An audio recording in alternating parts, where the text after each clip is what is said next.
Bonjour à tous, donc avec les combats de MMA à voir pour l'année 1996 cette fois-ci. Donc j'ai déjà fait 93, 94, 95. Et donc pour 96, je vais vous proposer 6 combats, donc un peu plus que pour les années précédentes. C'est vrai qu'en 96, ça devient un peu plus intéressant. On va commencer à rentrer dans une deuxième époque, on va dire, de l'histoire du MMA, où on va avoir des combattants qui vont être un peu moins complètement unilatéral, c'est-à-dire spécialistes d'un seul style de combat. Ils vont plutôt avoir une spécialité, en général, les combattants à partir de là, 96-97 et des capacités un peu à côté aussi, mais leur spécialité. On va pas être, et après on aura d'autres choses et tout ça, d'autres rebondissements. Puis c'est aussi une période où on va commencer à avoir des règles qui vont se stabiliser, on va avoir les combattants qui vont commencer à porter des gants, etc. Enfin, on voit que les choses vont un peu se tasser, c'est un peu une période de transition. Et il y a un peu plus de niveaux et de choses intéressantes, donc un peu plus de combats automatiquement dans cette série de vidéos pour 96. Donc je commence avec un combat qui se passe à l'UFC numéro 8 en février 96, donc entre Don Fry et Gary Goodridge. Alors c'est les débuts en MMA de deux combattants qui vont devenir quand même très connus. Et c'est la finale du tournoi dans lequel ils vont débuter leur carrière en MMA, donc c'est quand même pas rien. Alors je vous les présente très rapidement.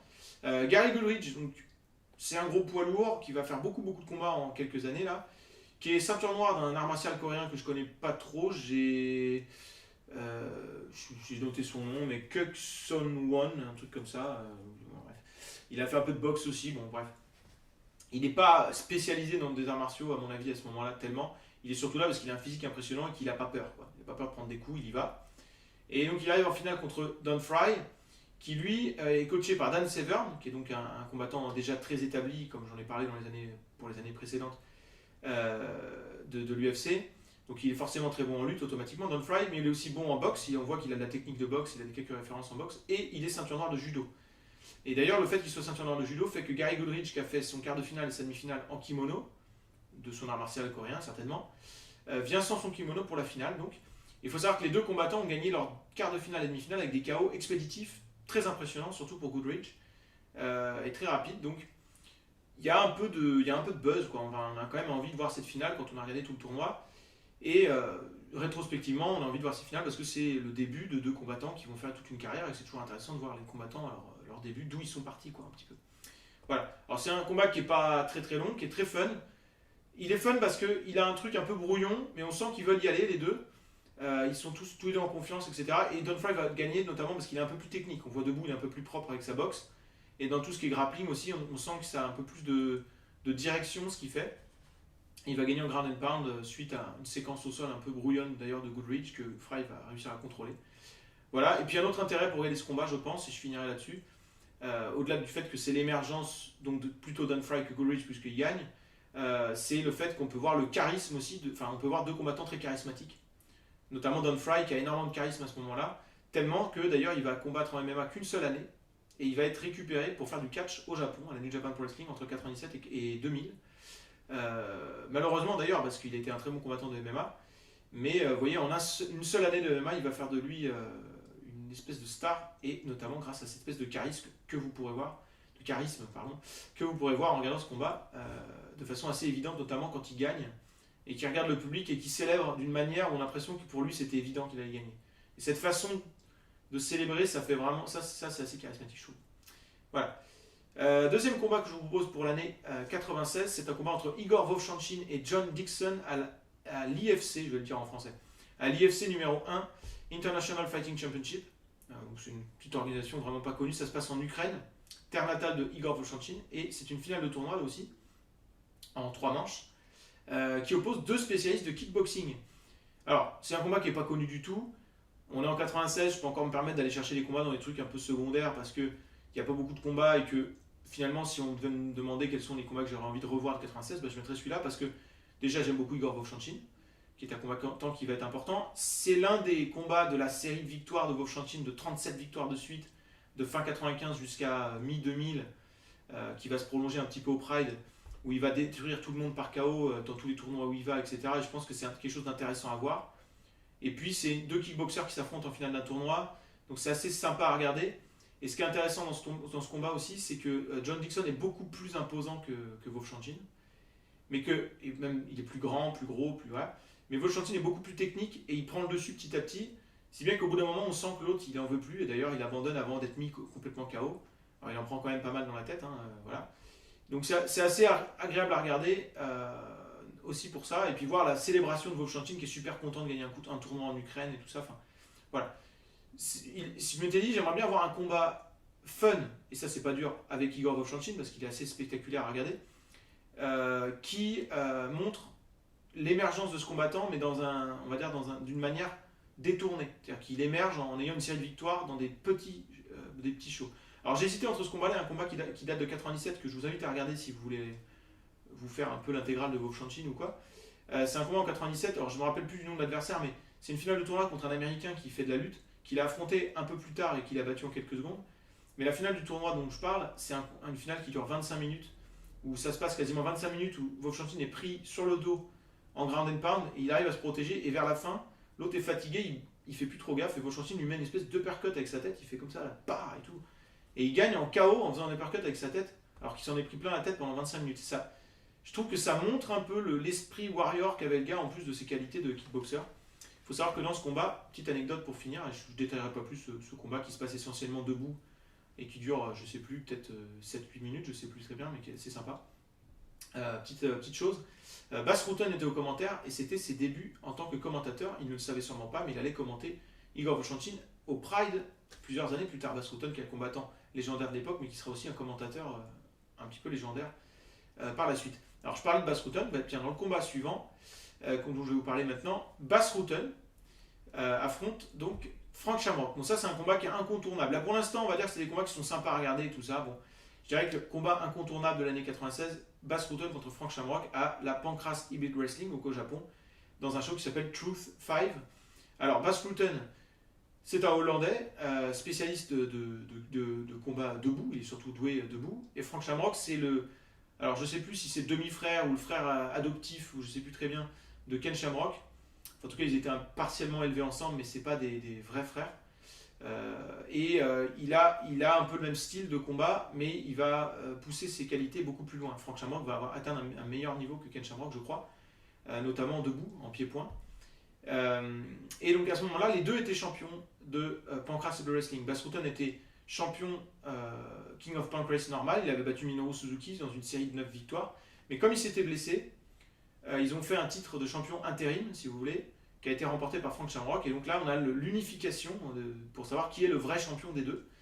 Il faut savoir que les deux se sont affrontés avant ce combat deux fois, et ils ont gagné une fois chacun, par décision à chaque fois, et des décisions qui n'étaient pas unanimes. Donc c'était des combats très très très très serrés. Donc là, c'est un peu la belle, où on va vraiment savoir lequel est le meilleur.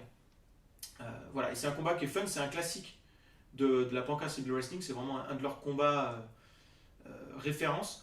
C'est pas un combat génial, moi je suis pas un gros fan de Pancras Hybrid Wrestling parce qu'il y a trop de règles à la con, ce truc avec attraper les cordes, pas le droit de frapper main ouverte, enfin il y a plein de trucs, les arbitres font repartir debout, des fois il se passe des trucs au sol, ils laissent pas le bénéfice du doute, enfin c'est un peu bizarre. Et souvent il y a des... Voilà, là ce combat-là, la preuve, il y a des arrêts aussi à cause des docteurs qui sont faits un peu prématurément, je trouve. Là le combat s'arrête sur un saignement qui a pas l'air très abondant de Frank Shamrock et le docteur arrête, donc voilà, il y a beaucoup de trucs un peu comme ça qui me déplaisent. Enfin, le combat est quand même super fun. Il est fun aussi parce que Frank Shamrock est dans une humeur un peu, j'allais dire taquine ou je sais pas, goguenarde. On va dire, c'est-à-dire que il parle, il commente un peu ce qui se passe, il fait un peu, il fait un peu du catch quoi. On va dire, il fait un peu, voilà, il se la pète un peu, truc machin. C'est un peu rigolo. Il y a une séquence par exemple au sol où ils tentent tous les deux des clés de jambes, donc ils sont tous les deux face à face. Et Bas Rutten met des claques. Parce qu'ils n'ont pas le droit de frapper point fermé, donc ils frappent avec cette partie-là de la main. Et donc Bas Rutten envoie des frappes comme ça, et Frank Shamrock les prend, et pour montrer que ça lui fait rien, il tire la langue, et il regarde, il dit vas-y, et tout. Et donc c'est assez marrant, comme ça donne un truc en plus. Et Bas Rutten rentre un peu dans le jeu, où lui aussi il se met à rigoler à un moment donné, ou des trucs.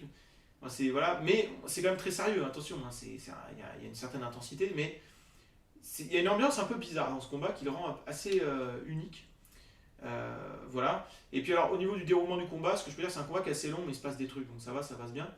Bas Rutten va assez rapidement montrer qu'il est le meilleur des deux combattants debout, et donc la dynamique du combat va être pas mal autour de Frank Shamrock qui va devoir essayer d'aller au sol, mais essayer de faire la différence au sol, c'est pas évident non plus, etc. Voilà, je trouve ça dommage que la fin soit un peu cheap. Je pense qu'ils auraient été à la décision sans ça, et que Bas Rutten aurait gagné la décision. Donc, le vainqueur est le même, c'est ce qui compte quand même. Ça confirme donc Bas Rutten comme King of Pancras. Il va continuer d'ailleurs cette série de victoires assez longtemps. Quant quant à Frank Shamrock, son succès en MMA va être reporté un peu plus tard. Il va avoir une suite de carrière remarquable et je reparlerai de lui assez vite. Mais en tout cas, voilà, si vous voulez voir un bon combat assez connu et important de la pancratie du wrestling, celui-ci est tout indiqué. Voilà, je continue avec le combat suivant. On retrouve Don Fry. De toute façon, Don Fry, il apparaît 3 fois dans l'année 96 dans mes combats. Donc c'est pour dire un petit peu l'importance du gars cette année-là. On trouve donc Don Fry à l'UFC 10 contre Mark Coleman. Alors ça, c'est un combat très important aussi. Ça se passe en juillet 96. Donc Fry est toujours invaincu. Il a remporté l'UFC 8, le tournoi, en gagnant 3 matchs. Il a battu un autre adversaire à l'UFC 9. Et là, il arrive en finale de ce tournoi à l'UFC 10 en battant encore 2 autres adversaires. Donc il est quand même invaincu, avec 3 victoires de plus depuis le match contre Goodrich. Des victoires souvent par KO, voire tout le temps par KO, je ne sais plus, j'ai pas regardé si c'était vraiment l'unanimité. Et donc face à lui, Mark Coleman qui faisait ses débuts en MMA ce soir-là, c'est un nouveau venu, et il a une carte de visite qui est quand même impressionnante, puisqu'il a fait les JO de 92 à Barcelone dans l'équipe américaine de lutte freestyle. Voilà, donc juste pour info, lutte freestyle, pour ceux qui ne sont pas trop au courant, il y a 2 types de lutte, gréco-romaine freestyle. Freestyle, ils ont le droit d'attaquer pour mettre les autres au sol le bas du corps. Gréco-romaine, c'est juste le haut du corps, pas le droit d'attaquer les jambes. C'est la différence principale. Donc du coup, la lutte gréco-romaine se transfère mieux en MMA en général parce qu'il y a le contrôle du haut du corps qui permet notamment debout, à l'image d'un mec comme Randy Couture, de faire ce qu'on appelle du dirty boxing ou du contrôle contre la cage qui est assez intéressant. Bref. Enfin, toujours est-il que voilà, c'est quelqu'un qui a le top niveau. Il n'est pas médaille d'or non plus, mais enfin, ouais, il a fait des JO de 92, l'équipe américaine en plus, de lutte freestyle, donc c'est du très haut niveau de lutte. Et on a vu qu'il s'est servi d'ailleurs de cette lutte pour passer ses 2 premiers tours. Et il semble poser une problématique qui est très compliquée à régler, puisqu'il est extrêmement bon en lutte. Donc si ça arrive au clinch, tu te dis qu'il va te mettre par terre. Et en plus, il est assez rapide pour un mec de son gabarit. Il est très voilà, musculeux et puissant. Donc où tu te dis, voilà, et une fois au sol, il te met du ground and pound, donc il te frappe au sol, c'est très compliqué. Donc il pose un peu un truc qui semble imparable, quoi. Et on se dit, comment Don Fry va répondre à ça, sachant que Don Fry était un petit peu une espèce de prodige à l'époque, il y avait un arsenal de compétences qui était quand même assez élevé avec de la lutte, du judo et de la boxe, je l'ai dit tout à l'heure. Et donc c'est quand même vraiment un combat qui était intéressant sur le papier, je crois. Et c'est un combat qui va livrer voilà, qui va répondre aux attentes parce que Don Fry va montrer que Coleman est prenable, il va perdre, mais il va résister au ground and pound de Coleman dans une certaine mesure. Coleman va se fatiguer en faisant ce ground and pound, et donc lorsqu'ils vont repartir debout, on va voir que Don Fry aura des opportunités pour gagner, et puis finalement ils vont retourner au sol, et Coleman va réussir à finir le combat. Combat d'ailleurs qui se finit de façon un peu bizarre parce que on n'a pas l'impression que Don Fry abandonne, pourtant l'arbitre intervient, je ne sais pas trop, est-ce qu'il a peut-être verbalement abandonné, il ne conteste pas, donc après je ne sais pas. Je vois-t-il que c'est officiellement une victoire par KO par du ground and pound de Mark Coleman, qui va donc devenir une star à partir de là, et va dominer jusqu'à devenir le premier champion poids lourd de l'UFC, je vous en reparlerai en 97. Une carrière très intéressante celle de Mark Coleman. Quant à Don Fry, c'est sa seule défaite avant son hiatus en 97, donc en même temps il prend son hiatus rapidement, et c'est sa seule défaite de sa carrière à l'UFC. Il aura des défaites au Pride, mais sa première défaite ça doit être 2001, un truc comme ça, donc voilà, c'est assez marquant, et c'est pas une défaite honteuse, et tu te dis que s'ils avaient dû refaire un combat avec une meilleure protection au sol et le fait de repartir debout, Don Fry aurait pu gagner parce que debout il était quand même nettement meilleur que Coleman. Quelqu'un d'autre, je dis pas encore qui, vous verrez, c'est en 97 tout ça, je crois. D'autres combattants vont se servir de cette faille dans le jeu de Coleman, qui est apparente dans ce combat-là, pour battre Mark Coleman quelques années plus tard, quelques mois, années plus tard. Voilà. Donc c'est quand même un combat vraiment important parce que c'est l'émergence de Mark Coleman qui est très important et qui va... Voilà, et il n'émerge pas juste en affrontant un nouveau venu, il émerge en battant quelqu'un qui était déjà établi, qui était un peu starisé, Don Fry. Combat suivant, alors là on arrive dans un truc très différent et je suis assez content de vous le proposer, je crois que c'est mon combat préféré de l'année, bon, à voir. C'est un combat entre José Pelé Lendi, donc contre Jorge Patinho, alors si je prononce mal le brésilien vous m'excuserez, Jorge, je sais pas, Patinho. Ça se passe à la Brazilian Vale Tudo 6, donc un show qui s'appelle Campeano, non, c'est en brésilien, je ne pourrais pas vous le dire, Campeano Brasileiro, un truc comme ça. Bref, c'est une finale de tournoi entre 2 très gros noms du Vale Tudo, donc du combat libre du MMA brésilien à l'époque, ça s'appelait Vale Tudo au Brésil. José Pelé-Lendi, qui est invaincu à ce moment-là, et qui est le représentant le plus illustre d'une nouvelle école du combat qui s'appelle la shoot et box. Et je pense que tous ceux qui s'intéressent au MMA voient très bien l'importance de cette école.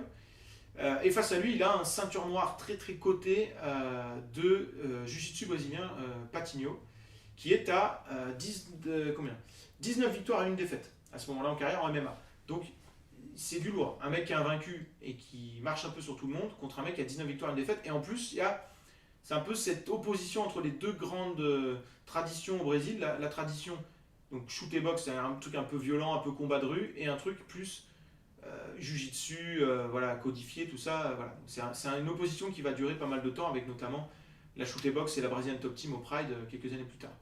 Alors, moi j'ai choisi ce combat déjà parce que c'est un combat qui est très très sympa, pour plein de raisons. Déjà, une des premières raisons, c'est qu'on voit l'avance qu'avait le Brésil en MMA encore en 96. Je pense que si on avait envoyé plus de Brésiliens à l'UFC, on aurait vu moins d'Américains gagner, hein, clairement. Les Brésiliens étaient vraiment incroyables à l'époque. Voilà. Deuxième chose, c'est que c'est un des premiers combats que je vais vous proposer où il y a, même si c'est pas officiel, une espèce de catégorie de poids derrière.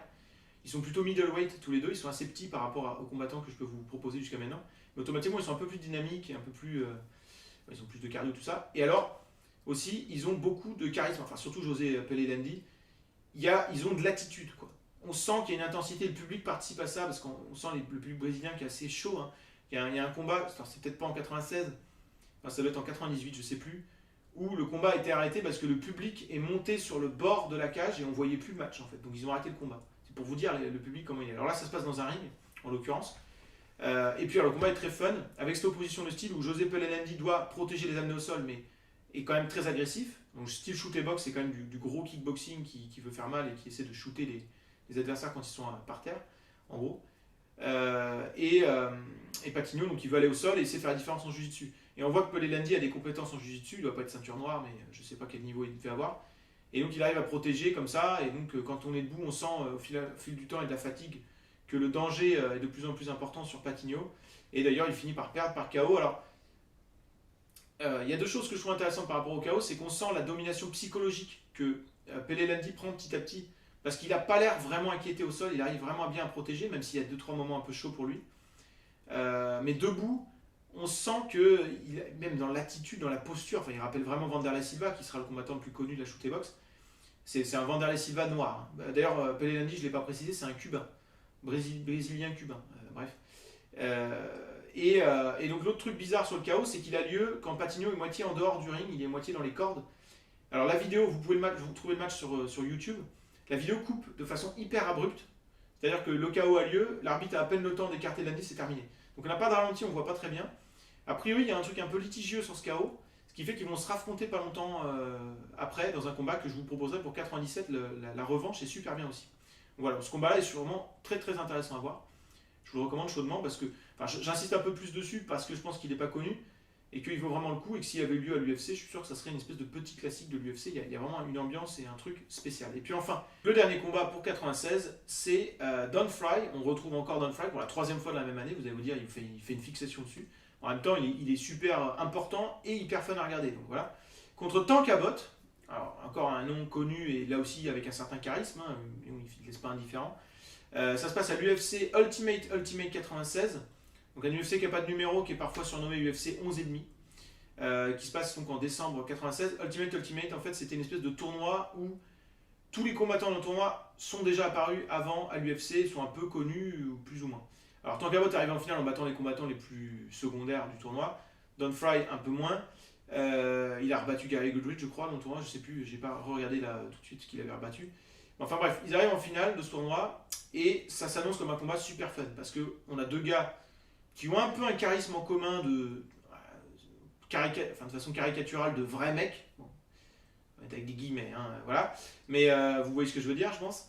Et c'est un combat qui dure à peu près 1 minute mais qui est complètement folle. 1 minute vraiment hyper fun où ils vont comme des bourrins.